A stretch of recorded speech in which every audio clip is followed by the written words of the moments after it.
Olá, gente linda e do bem, boa tarde, sejam bem-vindos a mais um programa Bem-Estar ao vivo pelo Facebook do Diário da Região.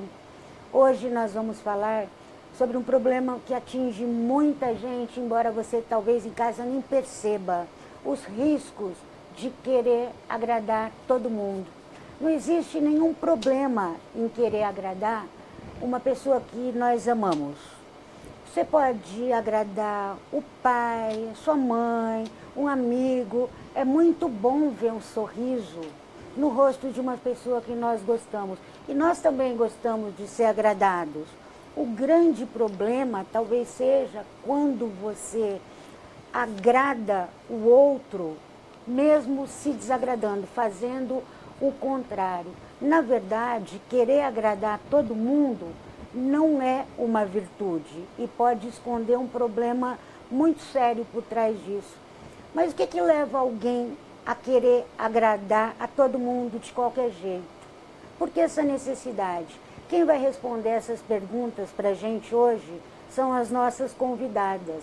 Elas são a psicóloga e psicoterapeuta Márcia Barroso, a psicóloga Maria Cristina de Oliveira dos Santos Miyazaki, que é coordenadora do curso de graduação em psicologia da FAMEP.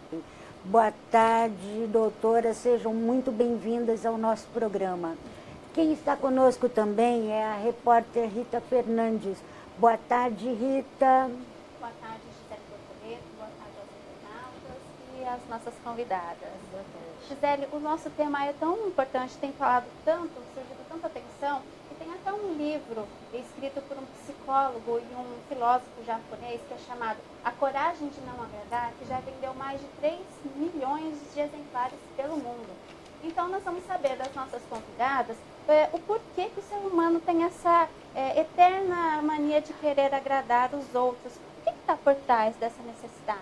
Pode começar com isso. Bom, a forma como as pessoas se comportam, então, está relacionada a uma predisposição biológica, que é o temperamento, e as experiências que a pessoa vai tendo no dia a dia ao longo da vida, né? Então, existem algumas necessidades que as pessoas procuram satisfazer durante o seu desenvolvimento, que vão ser, por exemplo, a necessidade de predizer o que vai acontecer no ambiente e de controlar esses acontecimentos, né? A necessidade de desenvolver competências e habilidades para lidar com os desafios do dia a dia e, como seres sociais que nós somos, a necessidade de ser aceito, né? A necessidade que as pessoas gostem da gente. Então, são necessidades que a gente tem ao longo da vida toda, pelo simples fato da gente ser humano, né? Sim. Márcia, quer comentar? Eu só queria... Boa tarde, né? Boa tarde a todos os internautas. Agradeço ao convite da Gisele, da Rita, da Lígia Toboni, a presença da doutora Cristina. E, pelo que eu entendo, o nosso maior desafio é traçarmos as prioridades. Quando nós nos tornamos seres pensantes e começamos a agir no dia a dia, muitas vezes nós vamos sendo formatados pelo ambiente. E o ambiente, em muitos momentos, ele é cruel. Ele cobra da gente determinadas situações que nós não estamos ainda preparados ou não estamos bem esclarecidos sobre como agir, mantendo a integridade emocional, que é isso que a Gisele colocou aqui no início, falando dessa necessidade de agradar ao outro. Antes de agradar ao outro, eu preciso ser autocentrada, eu preciso focar no entendimento do que é melhor para mim. E a partir daí eu vou para a interação social. E nessa interação social vai entrar isso que a doutora Cristina falou, que é a necessidade de ser aceito, como que eu vou fazer esse processo de interação com o ambiente. Então, do meu ponto de vista, a gente tem que buscar sempre o que vai fazer bem para mim como prioridade. Então, mas nos nossos ambientes sociais e afetivos, muitas vezes, para poder interagir, nós somos seres sociais, vivemos em sociedade, muitas vezes nós temos de concordar com algumas coisas, dizer alguns sims, mesmo querendo dizer, não, olha, eu não quero sair hoje, Márcia, eu estou cansada, eu vou ficar em casa. Até que ponto é saudável você agradar dentro dessa interação e quando passa a ser um problema realmente? Pelo que nós sabemos, o que vai apontar se você está indo no caminho correto é o que você sente. E eu sempre digo que o sentimento ele bate exatamente aqui no centro do peito. Quando eu tomo uma decisão que vai contra o que é melhor para mim, toca um alarme dentro do peito, e esse alarme é exatamente todos os meus sistemas internos e o meu corpo físico dizendo para mim que algo não está encaixando. Então, ter essa visão e essa percepção é importante, que na psicologia a gente chama de angústia. Né? A angústia é um sintoma físico, e é um sintoma que dói ao ponto da pessoa ir parar no hospital. Então, se eu tenho um sintoma de angústia, ou se eu tomo uma decisão e eu não fico bem, eu fico desencaixada no ambiente ou com as pessoas, eu necessito refazer esse entendimento para poder fazer as mudanças. Entendeu? E aí vai entrar o processo de adequação. Se eu estou num ambiente de trabalho que é um ambiente nocivo, se eu tenho uma relação que é uma relação tóxica, eu vou ter que me posicionar focada sempre em primeiro perceber como é que eu me sinto. Muitas pessoas ficam num relacionamento infeliz, muitas pessoas ficam num emprego com o qual não se identificam, ou ficam numa vida sem sentido, sem propósito, e às vezes passam a vida inteira sem tomar uma atitude, com medo do que vão dizer ou do que a família vai achar, e a pessoa se arrebentando emocionalmente. Cristina, onde está o limite? Qual que é a fronteira entre a minha identidade e aquilo que a sociedade espera ou que o parceiro exige, né? Para que a gente tenha que sempre agradar e se sentir integrado dessa forma agradando. Qual é o limite? Eu acho que uma coisa importante é a gente pensar por que eu vou concordar em fazer alguma coisa que eu não quero. Né? Quando a gente faz porque a gente sente culpa, essa não é uma coisa adequada. Né?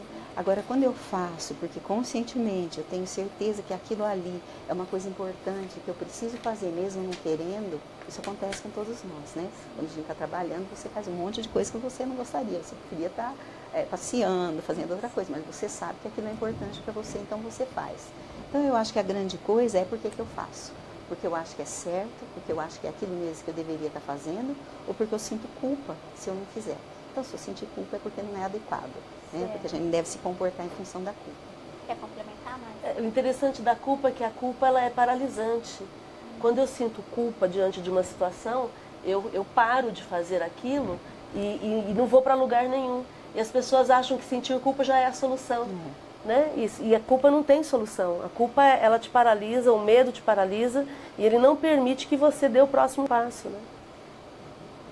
As pessoas elas têm consciência dessa condição errada dela e acabam buscando ajuda. Quando é que elas acabam parando nos consultórios para buscar ajuda?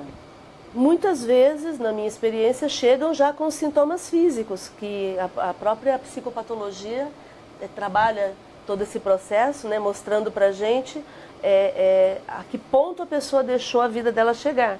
Né? Muitos processos físicos começaram com o processo mental e que na origem, na base, tem a ver com as escolhas que a pessoa fez. E aí, quando ela muda essas escolhas, ela corrige a parte mental e corrige o físico também. Então, a doença emocional, ela tem um fundo, que é o fundo da escolha, da atitude do indivíduo. E esse dia a dia tem que ser pensado. Mas nós não fomos ensinados a pensar. Nós fomos ensinados a ir tocando a vida do jeito que está e agradecer que está bom demais.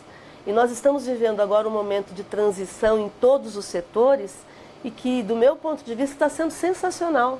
Porque nós estamos podendo rever vários conceitos já sacramentados e fazer novas escolhas a partir desse entendimento, dessa busca, para buscarmos o que é o melhor para mim, o que é o melhor para a sociedade, o que é melhor para o todo. São conceitos sendo revistos, né?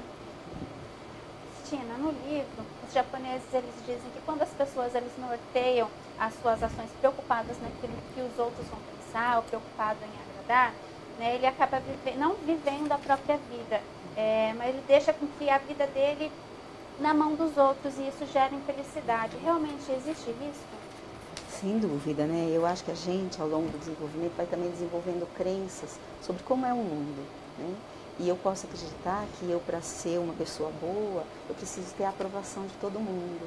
E as pessoas não questionam essas crenças. Como a Márcia falou, as pessoas acreditam que o que está ali é verdadeiro e que ela não deve questionar, ou ela não pode questionar. E, na verdade, é preciso pensar, é possível agradar todo mundo? Eu conheço alguém que é unanimidade, né? Então, se eu não conheço ninguém que agradou todo mundo, como é que eu quero fazer uma coisa que não é possível, né? Então, a pessoa precisa pensar que determinadas crenças são irreais e ela precisa mudar. Então, é claro que eu posso agradar algumas pessoas que eu gosto, algumas pessoas que eu acho importante. Eu acho que é claro que eu vou fazer coisas que eu não quero fazer em função do que o outro vai pensar, porque eu acredito que aquele realmente seja o comportamento mais correto, mas eu não posso nortear a minha vida pensando que eu vou agradar todo mundo, porque isso está fadado ao insucesso. É impossível agradar todo mundo sempre. Exatamente. Né? Nós vivemos sob um sistema de crenças que foi ensinado para a gente, né? Essas crenças são desde que a criança começa a se tornar mais independente, esse sistema de crenças nos empurra para baixo. Os sistemas financeiro, sistema político, sistema religioso, sistema educacional, midiático, cultural, social, familiar, e não levamos em conta o sistema pessoal. E aí, conforme o adolescente vai crescendo e vai percebendo que ele tem querer, que ele tem necessidades e ele pode colocar isso em prática, quando ele busca a individualidade dele, a independência financeira dele para adquirir as coisas que ele sonha, que ele quer, ele começa a perceber que ele passou o tempo todo controlado por alguns sistemas e que não vão gerar essa felicidade, porque não estão alinhados com a verdade do indivíduo. Para que a gente possa ser feliz, a gente necessita vivenciar a nossa verdade. E se eu estou agradando alguém, eu não estou vivendo a minha verdade. Eu estou rompendo com o que eu sinto para poder agradar o outro. Daí a necessidade de o tempo todo eu buscar o que eu sinto. Isso é a minha verdade. Então, um exemplo simples, uma refeição. Eu vou num lugar comer uma refeição e eu não me sinto bem, eu não gosto do sabor da comida ou do ambiente. E eu como ali, e passo mal. Eu estou forçando uma situação que não vai me fazer bem. Então, viver a verdade é um exercício que eu recomendo que todos façam em todas as circunstâncias. Vamos parar de engolir aquilo que nós não toleramos, porque isso está adoecendo o homem moderno. O homem moderno está se desconectando das coisas naturais, das coisas mais simples, está se entupindo de coisas e de necessidades falsas para que ele possa suprir algo que já está dentro dele, que ele sabe o que é bom, o que é bem. Por isso que quando nós nos desconectamos, às vezes, dessas coisas que nos fazem bem, que nos fazem mal, a gente se sente bem. 5, 15 minutos que você sai para tomar um ar, você fala, nossa, me estabilizei novamente. É exatamente essa a nossa busca, sabe? Aquilo que nós temos faz todo sentido, é útil no mundo moderno. Nós não podemos ficar possuídos por isso. Mas você percebe ainda que tem muita gente que tenta agradar para ser aceito pelo grupo. Ela faz de tudo porque ela tem a necessidade. Isso é insegurança que leva a essa necessidade de ser aceito. A partir do momento que a pessoa fala, nossa, olha, eu agradei. A Márcia, ela gostou da minha atitude, vou agradar sempre, vou agradar a Cristina, vou agradar a Rita. Insegurança acaba fazendo isso. Insegurança, complexo de inferioridade. Nós necessitamos nos libertar do julgamento alheio. Eu não preciso do julgamento do outro para me sentir melhor. Eu devo desenvolver em mim a capacidade de me bastar. Apenas um ser íntegro emocionalmente vai conseguir ter uma relação íntegra, afetiva com outra pessoa. Porque se eu vou para um relacionamento incompleta, eu não vou conseguir ter um relacionamento limpo com outra pessoa. Eu vou levar as minhas inseguranças. Aí está a base do ciúme, por exemplo, né? A insegurança causada pelo ciúme. Para você que está chegando agora no programa hoje nós estamos falando sobre os riscos de querer agradar a todo mundo. Nós estamos com a participação de vários internautas, estamos aqui com o Victor Stock, a Cássia Stock, o Dr. Ururaí Barroso, que está dando os parabéns e dizendo que é um excelente tema, o Evandro Oliva, o Daniel Galvioli. O Evandro está dizendo que maravilha poder ouvir novamente os sábios ensinamentos da querida e admirada Márcia Barroso. Parabéns a todos os participantes e organizadores. Gratidão. A Sônia Rossetti está fazendo aqui um comentário. É um prazer aprender com gente que sabe, né? Parabéns. E o Daniel Gagliove está perguntando para a doutora Márcia como faço para voar. Como faz para voar? Exatamente como eu estava colocando anteriormente. Tire os pés do chão no sentido de não ficar apenas na materialidade da vida. A materialidade da vida é fantástica para que a gente possa viver, mas não é só isso. Nós somos seres com muito mais potencial do que limitação. E nós, quando ficamos só na materialidade, nós nos limitamos. Então, se você quer voar, aprenda a usar todo o teu potencial. Você já tem esse potencial. Tudo aquilo que você vai fazer, faça com a certeza, com a crença no teu potencial e realize.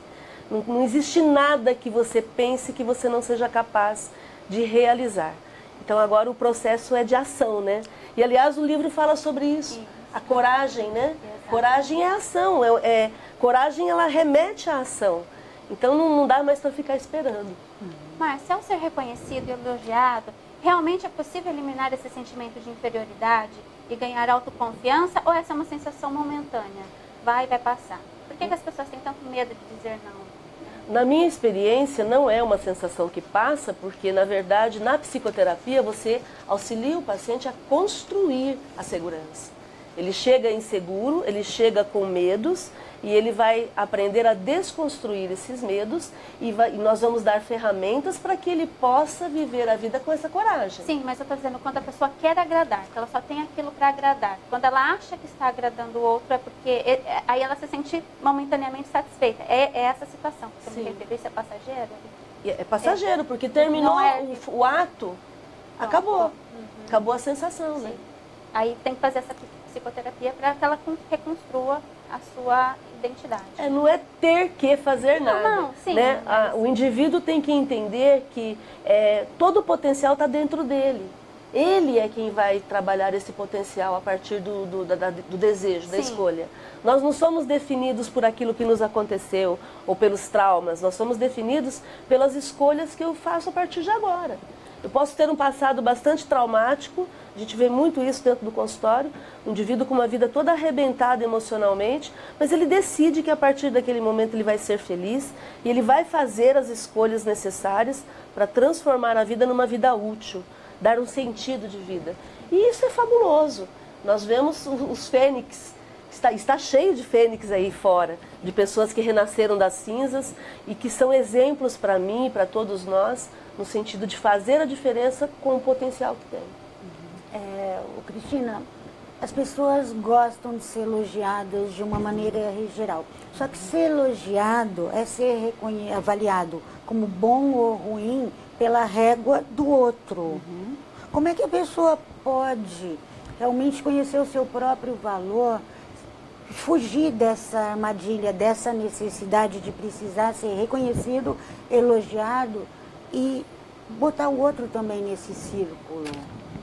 Eu acho que a gente precisa aprender a construir a própria autoestima, olhando para trás e vendo todos os desafios que a gente teve ao longo da vida e como a gente conseguiu lidar com a maioria deles, a maior parte deles pelo menos, né? E muitas vezes a consequência boa do comportamento da gente, ela demora para aparecer. Por exemplo, quantos anos você demora para ser um bom profissional? Não tem ninguém ali o tempo inteiro falando para você, você é um bom profissional. Você vai ser algum dia. Então, a gente precisa aprender que, às vezes, o reforço por aquilo que a gente está fazendo, a consequência boa por aquilo que a gente está fazendo, demora para acontecer. A gente não pode se pautar pelas consequências imediatas do comportamento da gente, porque senão a gente não vai longe. né? A gente não chega a lugar nenhum. A gente tem que estar preparado para aceitar desafios que a gente só vai conseguir superar a médio e longo prazo, né? E não imediatamente. Você concorda, Márcia? Concordo, e nesse raciocínio, essa construção da autoestima é uma tarefa diária, né? Exatamente. Não existe fim, não existe uma reforma que tem começo, meio e fim. Nós estamos na vida nos transformando o tempo todo, isso não acaba nunca. Não acaba nunca. Nós estamos aqui com a participação, né, do Dr. Ururaí, e ele está fazendo uma pergunta, eu gostaria que as duas respondessem. Ele pergunta: eu posso amar e desagradar alguém ao mesmo tempo? Claro. Vamos deixar para começa. Eu acho que o fato da gente amar alguém não quer dizer que a gente vai sempre concordar com aquilo que a outra pessoa está falando. Pelo contrário, né? Quando eu respeito o outro, eu respeito o direito dele ser diferente daquilo que eu gostaria que ele fosse, né? As pessoas têm o direito de me pedir coisas e eu tenho o direito de falar que não, né? E de desagradar, falando que não. Fala, Márcia. Essa é exatamente a arte de dizer não, né? Eu amo e digo não com um belo sorriso no rosto, com os olhos sorrindo e que vai remeter ao limite. Essa é a questão do limite. As pessoas confundem, elas acham que porque elas agradam, elas não podem limitar, não podem colocar limite. E se elas colocarem limite, elas não vão ter o amor do outro. E é exatamente uma confusão absurda. Não faz sentido. Eu amo e exatamente por amar eu digo não, eu coloco limite e eu escolho, inclusive, se eu convivo com a pessoa. Que eu acho que é um outro nível ainda. Né? O dizer não... o próximo passo é eu escolher se eu quero conviver ou não. Porque nós somos seres sociáveis, mas nós necessitamos priorizar como nós nos sentimos. E se a presença daquela pessoa me faz mal, eu escolho estar longe dela, embora eu a ame e embora eu coloque limite. Exatamente. Então, pegando carona nisso que a senhora está falando, não é um egoísmo, então, a gente tentar se autoagradar, né? Em vez de estar sempre agradando o outro. De vez em quando, assim, tem que fazer aquilo também que te agrada, né? Isso não é egoísmo. Essa questão do egoísmo é interessante porque muitas pessoas que são religiosas, elas ficam se questionando isso. Eu ouço muito esse questionamento. Mas dentro da minha religião eu não posso me colocar em primeiro lugar, porque eu estou sendo egoísta. Né? E eu sempre pergunto, onde é que você aprendeu isso? Se a questão é religiosa, se até Jesus falou isso, né? Exatamente. Você tem que amar ao próximo como a si mesmo, como na matemática é ser e somente ser. Sim.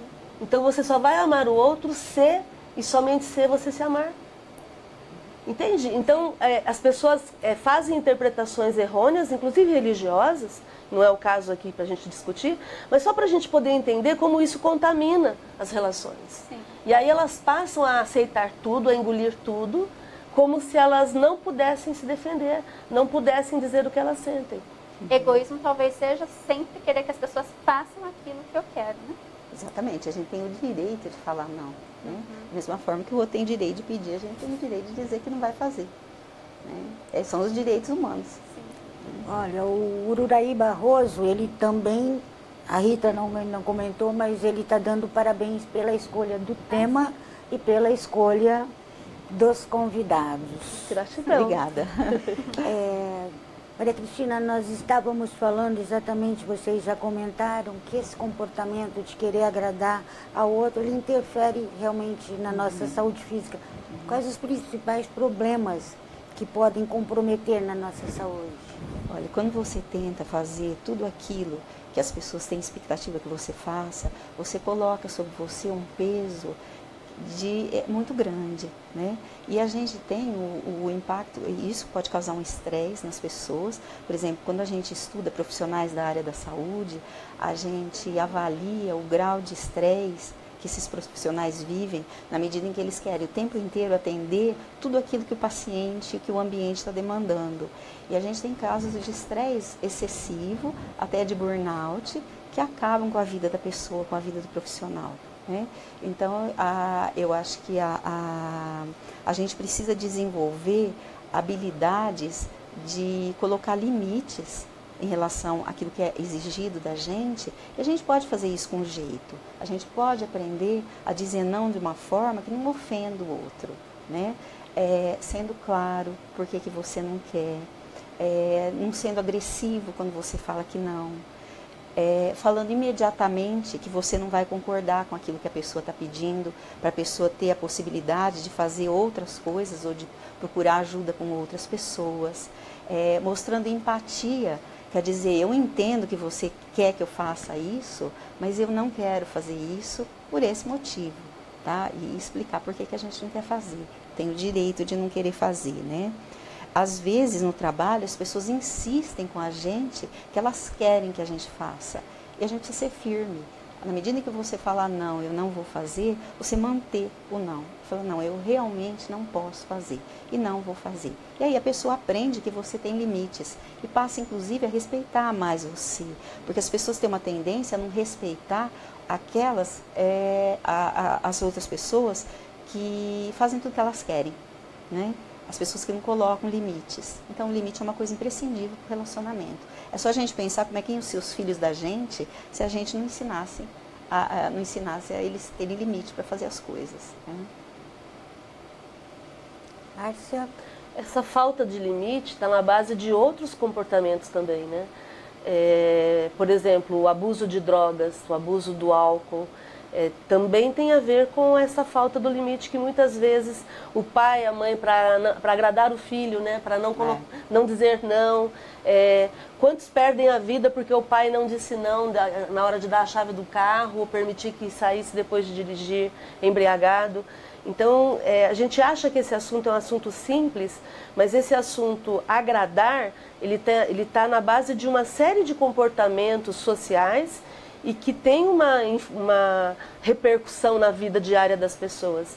E no momento em que você passa a focar em como você se sente ao dizer não, como você se sente ao agir diante do outro, você tende a ser mais assertivo, né? A ser mais firme, como a Cristina disse. E a partir daí as coisas vão se encaixando melhor. Para você que está assistindo o nosso programa Bem-Estar ao Vivo, hoje nós estamos falando sobre os riscos de agradar todo mundo. E temos aqui a participação de vários internautas. Nós estamos com a Elisa Augusto Barroso, que está dando parabéns pelo programa e todos os envolvidos, né? Diz que é sempre bom aprender, liberdade para viver nossas verdades. A Sônia Rossetti, que eu já falei. A Luciene Tomé, ela está dizendo gratidão a Márcia eternamente, você arrasa sempre. A Ivete Vieira está fazendo uma pergunta. Ela fala o seguinte: e quando a gente fala a verdade e as pessoas não gostam? E aí ela conta uma situação. Eu fiquei viúva com 24 anos, tive aos 45 anos um câncer de mama, fez cirurgia, fez rádio, fez químio. Ela teve muitos desafios e conseguiu vencer todos. E aí ela fala que ela sempre foi muito firme, principalmente com o filho, né? O filho dela passou em todos os vestibulares. Ela conta que ela sempre que precisou falou não, né? E hoje ele é um grande profissional. Aí ela deixa uma mensagem: eu o amo, mas antes me amo. Então, pegando nessa carona nessa pergunta, né? Como é que a gente fala a verdade e as pessoas não gostam? Bom, existem várias formas de falar as coisas com as pessoas, né? Você pode falar com jeito, com tato e de uma forma delicada, e você pode ser agressivo e magoar a pessoa. Né? Então, eu acho que dependendo da forma como a gente se comporta, nos diferentes tipos de relacionamento, pode ser um relacionamento de namorado, marido, pode ser com filho, você pode ser firme e ter uma colocação adequada, sem ser agressiva, sem ferir o outro, mas deixando claro que você não concorda e que você não vai fazer aquilo que está sendo solicitado. Né? Existe até uma psicóloga, não lembro agora quem, que dizia sempre que amar é ter a coragem de dizer não. Né? É a gente ter a coragem de falar para o outro que não. E ter certeza que você gosta da pessoa mesmo assim. Né? Quer complementar, Márcia? A internauta, ela tocou num ponto interessante dentro do consultório, dentro da terapia, que é quando a pessoa... É muito comum as mulheres, quando vão fazer a lista de prioridades, colocarem os filhos em primeiro lugar. Né? E é exatamente por conta disso que muitos casamentos estão arrebentados. Porque se o filho vai ficar em primeiro lugar na lista de prioridades da mulher, o marido está lá no final da lista. não é? E o que é pior, muitas mulheres não se colocam na lista. Elas não se priorizam. Elas acordam de manhã para cuidar dos filhos. Em vez de cuidar. Então é muito comum, como você disse, as pessoas desenvolverem doenças, desenvolverem limitações por conta de nunca se priorizarem. E nós necessitamos fazer esse realinhamento. Nós necessitamos perceber que, em primeiro lugar, vem o eu. Até quando a gente vai voar é assim, não é? Em caso de despressurização da cabine, máscaras cairão. Pegue uma máscara e coloque em você. Ah, mas e se eu estiver com uma criança? Coloque primeiro em você, depois você socorre a criança. Quer dizer, as leis da vida nos dão uma sinalização de como a gente deve funcionar. Mas nós vamos colocando outras coisas que vão entupindo a nossa caixa de mensagens, e aí nós, na hora de agir, nós agimos por impulso. Né? Então vamos lá priorizar o filho, em vez de nos priorizarmos, vamos priorizar o filho que quando fizer 18 anos e quando for embora para estudar, não vai pensar duas vezes em viver a vida dele. E aí a gente entra na síndrome do ninho vazio, né? Muitos pais que não sabem lidar com o fato de que, poxa, mas eu me dediquei a minha vida a ele e agora ele vai me deixar. Então essa mãe está corretíssima. Ela ficou viúva, ela vai refazer a vida dela, ela vai seguir a vida dela e em paralelo ela vai amparando o filho. Porque deveria ser assim, nós somos parceiros dentro da família. Assim, onde é que a gente começou a errar? Você disse, isso faz parte das leis das vidas. O eu, o meu bem-estar, o senso de comunidade. Mas onde é que a gente começou a errar? Em que momento? Por isso que eu falei dos sistemas que nos orientam. O sistema financeiro orientando o político, orientando o religioso, orientando o educacional, orientando o midiático, orientando o cultural, o social e o familiar. Então, nesses sistemas, nós fomos absorvendo todas essas informações. Então, você tem que ir na reunião de família no sábado, porque, afinal de contas, família é família.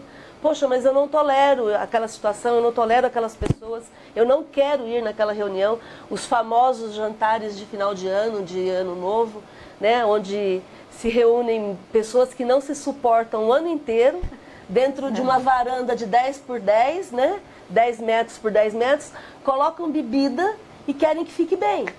Quer dizer, não vai terminar bem. As pessoas vão falar o que elas sentem. Elas vão colocar para fora a verdade delas. Entendem? Então, hoje nós deveríamos priorizar aquilo que nos faz bem. Então, escolha estar com pessoas que você ama.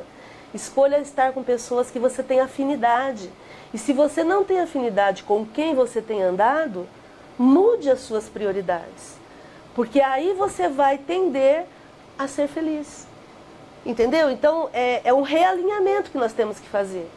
Nós necessitamos ensinar as pessoas a serem fiéis ao que elas sentem. E não ao que a religião manda ou a família insiste. Porque, no meu entendimento, aí é que está o segredo da felicidade. O indivíduo feliz é um indivíduo livre. E o indivíduo só é livre quando ele vive a verdade dele. Será que isso não tinha que começar, essa educação emocional não tinha que começar lá na infância? Com Porque certeza. a gente aprende a duras penas já na certeza. fase adulta. A gente precisava ensinar todo mundo a ser bom pai e ser boa mãe. Né? Eu acho que a tarefa mais difícil que a gente enfrenta na vida, e ninguém preparou a gente vai dar o que a gente teve. Sim. Se a gente teve bons pais e boas mães, eu quero dizer, não bons, mas pais e mães adequados, que se comportaram adequadamente com o filho, inclusive falando não, quando precisava falar não. Né? E é importante a gente considerar, como nós falou, o que a gente sente em primeiro lugar. Se eu não gostar de mim, vai ser muito difícil me relacionar bem com as outras pessoas. Né? Então eu tenho que pensar também na minha vida. Ser mãe, ser companheira de alguém, ser esposa, é um dos papéis que a gente desempenha vários papéis na vida da gente. Então a gente tem que estar preparado para desempenhar todos. Né? A Marilene Gomes está dizendo que vocês duas estão certíssimas. Né? E a Ivete Vieira, que é aquela que mandou a mensagem, ela está dizendo que ela está adorando. E complementou, ela disse que ela já se casou novamente, que o marido dela não tem filhos e adotou o filho dela, né? E que eles se parecem, inclusive eles se parecem muito. E nós temos aqui a pergunta do Visley Bossan. Ele pergunta, como evitar que a autopriorização não seja confundida com o egoísmo? Pode falar. Bom, eu acho que o egoísmo é uma pessoa que está só voltada para ela só vê os interesses dela, né? E o que a gente está falando aqui é da pessoa se cuidar para poder também dar para o outro, né? Para também poder cuidar do outro. A gente não está falando de egoísmo, a gente está falando de uma pessoa, se eu não me cuidar, como é que vai ser a minha vida? Como é que eu vou poder cuidar da minha família? Como é que eu vou poder ser uma boa profissional? Então, eu preciso realmente me cuidar. Para todos os papéis que eu vou desempenhar na vida, né? Quando eu me priorizo, eu considero que existem outras pessoas. É exatamente isso.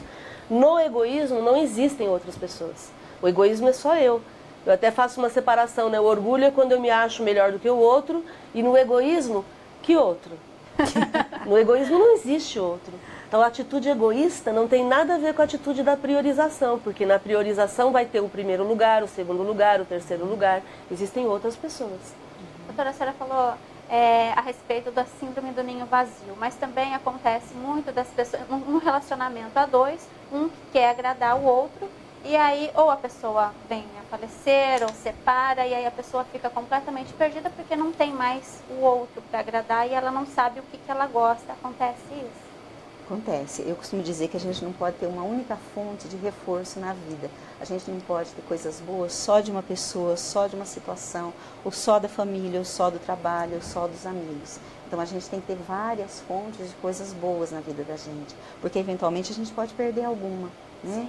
E não que não seja triste perder alguma coisa, alguma pessoa que a gente gosta muito, ou uma situação que a gente considera muito boa. Mas a gente precisa estar preparado para lidar com perda na vida. Por isso que você precisa ter várias fontes de apoio na sua vida, né? E Márcia, no trabalho, por exemplo, aquela pessoa que sempre quer agradar o chefe, de repente o chefe muda, e aí chega uma outra pessoa e eu já não sei mais se eu agrado, se eu não agrado. Ou de repente a pessoa é mandada embora. Exato. Mesmo agradando, ela é mandada embora. Quando você está fiel ao que você é, você não tem que manter nenhuma imagem. Isso é um ganho fabuloso, porque para que você mantenha uma imagem falsa, você despende muita energia psíquica.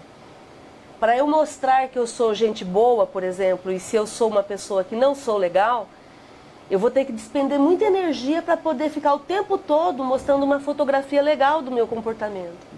Entende? Então, por isso a importância desse entendimento, desse autoconhecimento, dessa visualização de quem eu sou, do que eu gosto, de como eu me comporto, para que eu possa ser honesta no dia a dia. A honestidade, a sinceridade, é a nossa melhor defesa. Eu não tenho que manter aparência nenhuma, entendeu? Eu quero saber das duas, qual que é a chave para se libertar dessa necessidade constante de agradar a todo mundo? Se desagradando, é claro, tá? Posso começar? Pode. Tá. Eu proporia um alinhamento entre o sentir, o pensar, o falar e o agir. É uma regra bem prática que todos nós podemos fazer, colocar em prática. Qualquer situação em que você se veja, você prestar atenção no que você está sentindo, se isso faz sentido dentro do teu pensamento, se isso faz sentido quando você fala, e se isso faz sentido quando você age. Esse alinhamento ele tem que estar perfeito. É o que a gente chama de congruência em psicologia. Se você não é congruente, você soa falso. É aquele indivíduo que está falando e você está vendo que não está encaixando. Por quê? Porque não tem congruência. Entendeu? Então, para fugir dessa armadilha, é eu ser fiel a esse alinhamento. Eu começaria por aí. Eu acho que é importante a gente questionar por que eu acho que eu preciso me comportar de determinada forma, né? Porque a gente tem crenças, por exemplo, mulher precisa sempre ser educada, as pessoas sempre têm que gostar de mim, eu sempre tenho que fazer tudo certo. Agora, esse sempre coloca uma obrigatoriedade de fazer uma coisa que é impossível, porque não dá para fazer isso. Então, eu acho que é importante a gente se questionar. Será que eu estou fazendo a coisa adequada, aquilo que eu sinto que é o que eu quero realmente fazer nesse momento? Nem sempre a gente pode fazer o que a gente quer, né? Mas é importante a gente saber por que a gente está fazendo, inclusive, uma coisa que você não quer. né? Por exemplo, eu posso decidir ajudar um colega que sempre me ajudou, mesmo tendo pouco tempo, porque eu reconheço que ele sempre esteve ali para mim, então agora eu vou estar ali para ele também. Mas eu posso reconhecer que absolutamente eu não tenho tempo. E se eu for colocar mais isso para eu fazer, isso vai assim bagunçar toda a minha vida. Vai tirar o meu fim de semana, vai tirar o meu lazer, vai tirar o meu contato com a minha família, com meus amigos. Então a gente precisa entender por que a gente está fazendo as coisas e questionar. Será que eu preciso fazer isso? Por quê? Nós temos mais participações aqui. O Hugo Hernandes está dizendo que as nossas convidadas são um show, que ele está amando o programa. O Ricardo Luiz Tomé disse assim: como preparar e dizer não aos filhos na infância, diante do assédio do marketing consumista, mesmo a custo do desagrado deles? Eu acho que os filhos, eles vão aprender mais com aquilo que a gente faz do que com aquilo que a gente fala para eles, né? Então, se o filho percebe que você é uma pessoa que tem limites, que tem controle sobre as coisas, ele vai aprender muito mais com isso do que com aquilo que você fala. Então, como é que você fala para o seu filho que ele não pode beber se você bebe?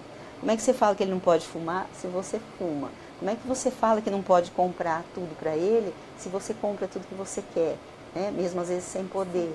Então, eu acho que a gente precisa fazer aquilo que a gente acredita também, e não só falar. Márcia, quer complementar? Não, é isso mesmo. É a atitude, a ação. Gente, nosso bate-papo está uma delícia, mas infelizmente o nosso programa está chegando ao fim.